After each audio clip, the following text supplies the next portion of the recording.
मायके से पार्वती जी के दी गई है। ये पूड़ी नहीं है मैदे की, ये पीले कपड़े में बंधी हुई ये पूड़ी नहीं है, ये बांस की डलिया में रखी हुई पूड़ी नहीं है, ये छापे लगाकर दी गई पूड़ी नहीं है।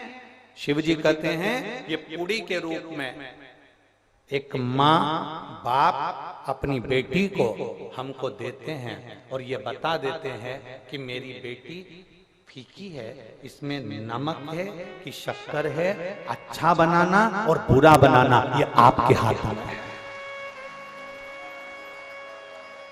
मेरी बेटी फीकी है, इसको अच्छा बनाना और बुरा बनाना तुम्हारे हाथ में है। हमारी बेटी को हम जितना जैसा बना सकते थे बनाकर आपको दिया है। इस पूड़ी को बनाकर हमने आपको दिया है। अब आपकी जवाबदारी, आप इसको शक्कर से खाएंगे कि आप इसको नमक से खाएंगे, ये आपकी जवाबदारी है कि आप अपनी बहू को कैसा संस्कार देते हैं। आप अपनी बहू को गाली देते हैं, आप शब्द कहते हैं, ताने देते हैं, आड़ा टेढ़ा बोलते हैं, या अपनी बहू को सहलाकर प्रेम से स्नेह से अपनी मीठी वाणी से अपनी बहू को इतना मिठास में घोल लो कि वो फीकी पूड़ी भी मीठी हो जाए। ये महादेव की कथा का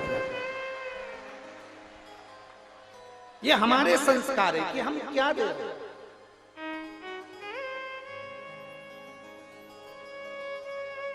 ये हमारे संस्कार है कि हम क्या प्रदान कर रहे हैं। पहले के समय में मुंह दिखाई होती थी तो रकम दी जाती थी, आज के जमाने में मुंह छुड़ाई होती है कि इतना अपशब्द कह जाती हैं बेटियां, इतना अपशब्द बोल जाती हैं बहुएं कि आखिरी में सास ससुर कह देते हैं भले 1-2 एकड़ जमीन बिक जाए, 2 बीघा जमीन चली जाए, और इसको जाने दो, इसको अपने घर जाने दो, हम नहीं रह सकते इसके सामने। पीछा छुड़ा देते हैं लोग, मुंह दिखाई क्या मुंह छुड़ाई का काम करते हैं। 1 लाख 2 लाख 5 लाख लो और पीछा छुड़ा दो, तुम तो जाओ, हमें नहीं रखना। ये बड़ा विचित्र समय आ गया। इस विचित्र समय को हमें साधना,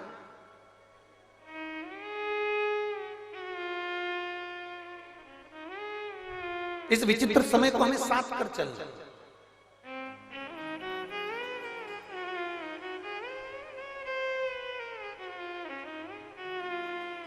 और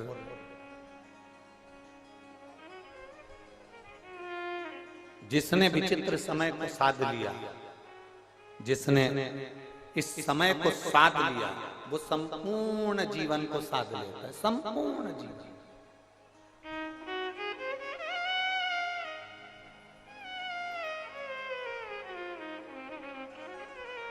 शादी के 4 साल, कितने वर्ष, जम के बोलो जरा, जम के। शादी के 4 वर्ष अपनी बेटी को अपने बेटे को सिखाकर भेजना। शादी के 4 वर्ष